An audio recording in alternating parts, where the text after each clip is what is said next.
আসসালামু আলাইকুম। আজকে আমরা যে টপিকটা নিয়ে কথা বলবো সেটা হচ্ছে অনেক গুরুত্বপূর্ণ একটা টপিক। সেটা হচ্ছে যে আমরা কিভাবে এবং কি লিখে আসলে একজন প্রফেসরকে ইমেইল করতে পারি। কারণ গত যে ভিডিওটা ছিল সেই ভিডিওটাতে আমি ডিসকাস করেছিলাম যে কিভাবে আমরা প্রফেসরকে খুঁজে বের করতে পারি এবং খুঁজে বের করার পর আমাদের পরের কাজ হচ্ছে তাদেরকে ইমেইল পাঠানো। এখন হচ্ছে আমরা কিভাবে তাদেরকে ইমেইল পাঠাতে পারি এবং কিভাবে ইমেইল লিখলে আসলে বা আমাকে রিপ্লাই করবে সেই জিনিসটা হচ্ছে আমরা এখন আলোচনা করব। সেটার আগে আমি বলে নিই, এটা শুধুমাত্র আমার পার্সোনাল এক্সপেরিয়েন্স থেকে বলা। আপনারা একেকজন একেকভাবে ইমেইল করতে পারেন, সেটার জন্য আসলে কোনো নির্দিষ্ট কোনো ফরম্যাট নেই। বাট আমি এইভাবে ইমেইল করে আসলে যেহেতু রেসপন্স পেয়েছি, আমার কাছে মনে হলো যে আপনারা এইভাবেও ট্রাই করে দেখতে পারেন। আমি হচ্ছে প্রায় ১০৫ জনকে ইমেইল করেছিলাম।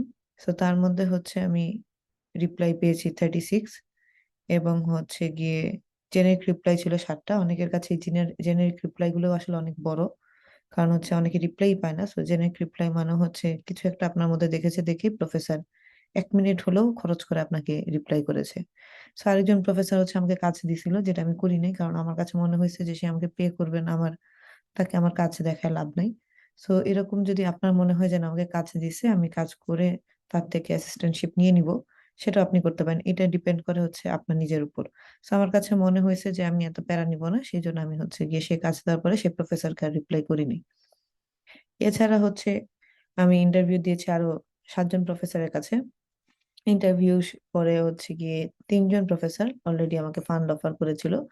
এর মধ্যে ২ জন আসলে স্প্রিং এ অফার করার কারণে আমি স্প্রিং এ যেতে পারি নাই, এবং আরেকজনের অফারে তো আমি চলেই আসছি এখানে। সো এই হচ্ছে আমার মোটামুটি স্ট্যাটিস্টিক্সটা বললাম এই কারণে, যাতে করে হচ্ছে আপনাদের এটলিস্ট এইটুকু ধারণা হয় যে আমরা ঠিক কিভাবে প্রফেসরদেরকে খুঁজে বের করলে এবং ইমেইল করলে আমাদের রিপ্লাই পাওয়ার পসিবিলিটি বেশি থাকবে। এবং এই জিনিসগুলোর মধ্যে আসলে বেশিরভাগ জিনিসই আমি র্যান্ডমলি, অর্থাৎ ইউনিভার্সিটি থেকে খুঁজে খুঁজে বের করে হচ্ছে ইমেইল করতাম প্রথম দিকে। সো যদি আমি জানতাম যে গুগল স্কলার বা ফেসবুক গ্রুপের থ্রুতে এত ইজিলি ইমেইল করা যাবে বা প্রফেসর খুঁজে বের করা যাবে, তাহলে হয়তোবা আমার স্ট্যাটিস্টিক্সটা আরেকটু ভালো হতো। ওভারঅল যদি আমরা চিন্তা করি, যে যেটা বললাম যে আমি আসলে খুব একটা বেশি প্রফেসরের ওয়েবসাইট ঘাটাঘাটি করি নাই কিংবা হচ্ছে রিসার্চ করি নাই, যার কারণে আমার হচ্ছে রেসপন্স রেট অনলি 35%। আমার কাছে মনে হয় যদি আমি আরেকটু টাইম মানে এখানে ইউজ করতাম, তাহলে হচ্ছে আমার রেসপন্স রেটটা আরেকটু বেটার আসতো। আমি কি করতাম, ইমেইলের প্রথম প্যারাতে যেটা লিখতাম যে শুরু করতাম আমরা আসলে ডিয়ার ডক্টর এক্স, অথবা এক্স হচ্ছে আপনার লাস্ট নেম, আর প্রফেসর অথবা প্রফেসর এক্স। আপনারা হচ্ছে এইভাবে শুরু করবেন, কারণ হচ্ছে এখানে আমরা হচ্ছে ডিয়ার স্যার ম্যাডাম লিখি না। আপনার হচ্ছে প্রফেসরের নামটা ঠিকঠাক মতন জানতে হবে এবং জেনে ওটাকে সুন্দর মতন কপি করে এনে লাস্ট নেমটা এখানে বসাতে হবে। ফুল নেম জেনারেলি তারা লেখে না, পছন্দ করে না।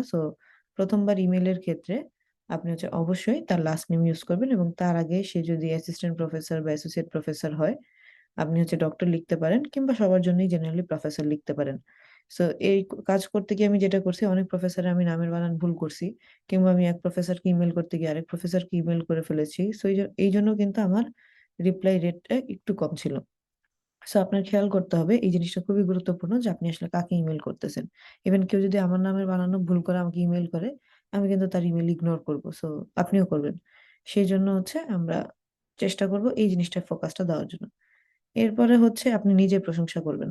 প্রথম প্যারাতে থাকবে হচ্ছে নিজের গুণগান করা, যে আপনি আসলে কেন বেস্ট, কেন আপনাকে তার নেওয়া উচিত, কি কি ক্রাইটেরিয়া আপনার মধ্যে আছে যেগুলোর জন্য আপনি আসলে একজন বেস্ট স্টুডেন্ট হিসেবে কাউন্ট করবেন। আপনার যদি একাডেমিক রেজাল্ট ভালো হয়, আপনি সেটা শেয়ার করতে পারেন।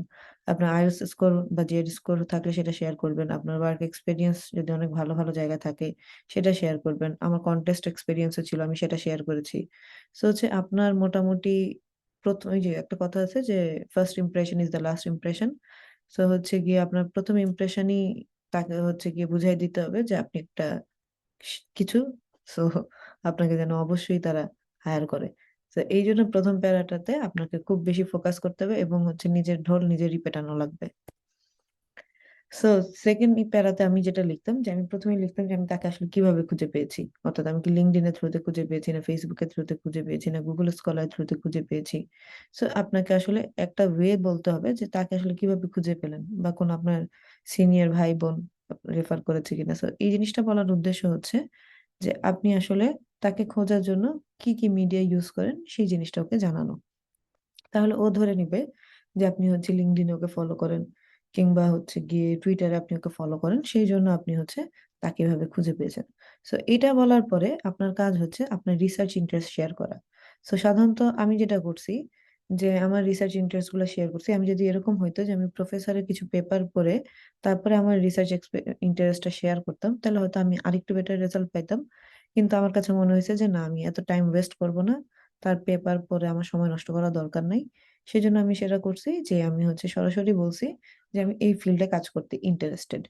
সো এই ফিল্ডে আমার কি কি পাবলিকেশন আছে আমি সেটা একটুখানি বলছি। কি কি বলতে হচ্ছে আসলে কয়টা পাবলিকেশন আছে, কারণ আপনার ধরেন যদি 10-12টা পাবলিকেশন থাকে, তো আপনি কিন্তু বলতে পারবেন না যে আপনার এত কোন পাবলিকেশন আসলে কি। তো আপনি হচ্ছে গিয়ে, আমি যেটা করছি যে আমি ওকে বলছি যে আমার এতগুলা জার্নাল, এতগুলা কনফারেন্স পেপার আছে, এবং এর মধ্যে আমি এতগুলাতে আসলে ফার্স্ট অথর হিসেবে ছিলাম, বাকিগুলাতে আমি সুপারভাইজ করেছি।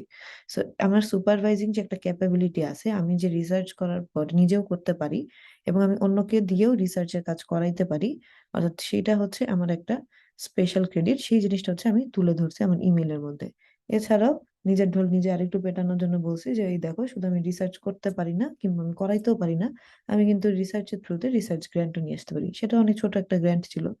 সো তারপরে হচ্ছে কি আমি সেগুলোকে ফোকাস করেছি যাতে করে তারা বুঝতে পারে যে সে যে একটা মানুষকে হায়ার করবে তার আসলে কাজ করার ক্ষমতা আছে কিনা। এখন আপনার যদি এই জিনিসগুলো না থাকে, তাহলে আপনার আর যা যা কিছু কোয়ালিটি আছে আপনি হচ্ছে সেই কোয়ালিটি গুলো শেয়ার করবেন। সো এই জিনিসটা পুরোপুরি ডিপেন্ড করতেছে আপনি কিভাবে নিজেকে অন্যের কাছে রিপ্রেজেন্ট করেন। সো এই ছিল মোটামুটি আমার ইমেল। এরপরে হচ্ছে গিয়ে অবশ্যই ইমেলের শেষে আপনি হচ্ছে সিভি অ্যাটাচ করে দিবেন। এখন জিমেইলের মধ্যে আপনি যদি সিভি অ্যাটাচ করতে ভুলে যান, তার একটা ওয়ার্নিং দেয় যে তুমি সিভি অ্যাটাচ করবা বলছো কিন্তু আসলে তো অ্যাটাচ করো নাই। সো আপনার হচ্ছে এই জিনিসটা খেয়াল রাখতে হবে যে আপনার যেন সিভিটা ঠিকঠাক মতন অ্যাটাচ হয়। এবং হচ্ছে সিভিটা আপনি হচ্ছে অবশ্যই যে আমাদের ইন্টারন্যাশনাল ফরম্যাট গুলো আছে সেই ফরম্যাট ফলো করে আপনি হচ্ছে সিভিটাকে রেডি করবেন। আচ্ছা, এরপরের কাজ হচ্ছে আপনি ইমেল গুলাকে শিডিউল করে রাখবেন সকাল 9টা হিসেব করে। তো আপনি আগে গুগলে গিয়ে দেখবেন যে আপনার দেশে কয়টা বাজলে ওইখানে সকাল 9টা হয়, সেই ইউনিভার্সিটি টাইম জোন অনুযায়ী আপনি হচ্ছে ইমেলটাকে শিডিউল করে রাখবেন, যেন গুগলে অটোমেটিক্যালি ওই টাইমে আপনার ইমেলটা পাঠায় দেয়। কারণ আমাদের এত কাজের ভিতরে মনে থাকবে না এক্সাক্ট ওই টাইমে বসে বসে প্রফেসরকে মেইল করার জন্য। সো আরেকটা জিনিস খেয়াল করবেন যে ইমেল করার সময় কোনো রকমের জানি স্পেলিং মিস্টেক না থাকে। দরকার হলে আপনার বন্ধু বান্ধব বা ফ্যামিলির কেউ থাকলে তার সাথে হচ্ছে ইমেলটাকে শেয়ার করতে পারেন যে ভাই আমি এসব লিখতে চাই, একটু একবার চেক করে দাও যে আমার কোনো ভুল আছে কিনা। সো আপনি হচ্ছে এইভাবে চেক করাই ফেলবেন যে আপনার ইমেলটা ঠিকঠাক আছে কিনা, এবং ইমেল পাঠানোর আগে অবশ্যই খেয়াল রাখবেন যে আপনি ঠিকঠাক মানুষকে ইমেল পাঠাচ্ছেন। এই ভুল আমি করছি, একজনের ইমেল কপি করে আরেকজনকে পাঠাই দিছি। একজনকে বলছি এসওপি তে তোমার নাম লিখছি, কিন্তু আসলে তার নাম আমি লিখি নাই, এবং সেই এসওপি চেক করে দেখে তার নাম নাই, আরেকজনের নাম লেখা। সো এই ইস্যুগুলা আসলে আমি ফেস করছি, কারণ আমি হচ্ছে ইমেল পাঠানোর সময় এক মানে মনোযোগ দিইনি। আমার কাছে মনে হয়েছে যে আচ্ছা তাড়াতাড়ি করে ইমেল পাঠাই দিই, সো একই ইমেল গণহারে কপি পেস্ট করার কারণে এই ছোটখাটো ভুলগুলো আমি করে ফেলছি। তো আপনারা একটু ইমেল পাঠানোর সময় খেয়াল করবেন যে এই ধরনের ছোটখাটো ভুল যাতে না হয়। একটা ইমেল পাঠাতে আসলে যদি আপনার কপি পেস্ট করাই থাকে, সেটাকে মডিফাই করতে 4 থেকে 5 মিনিটের বেশি সময় লাগার কথা না। তো আপনি যদি ডেইলি 4জন প্রফেসরকে পাঠান, আপনার 20 মিনিটের বেশি আসলে যাবে না। তো আপনি চেষ্টা করবেন যাতে করে আপনার এই ইমেল পাঠানোর আগে অ্যাটলিস্ট এই কয়টা টাইম একটু খরচ করে পাঠানোর জন্য, যাতে করে এমনও হইতে পারে সেই প্রফেসর আসলে আপনাকে নেওয়ার ইন্টারেস্ট ছিল, কিন্তু আপনি ভুল ইমেল করার কারণে সে কিন্তু পিছায় যাবে। সো আজকের ভিডিও আমাদের এই পর্যন্তই। ধন্যবাদ সবাইকে।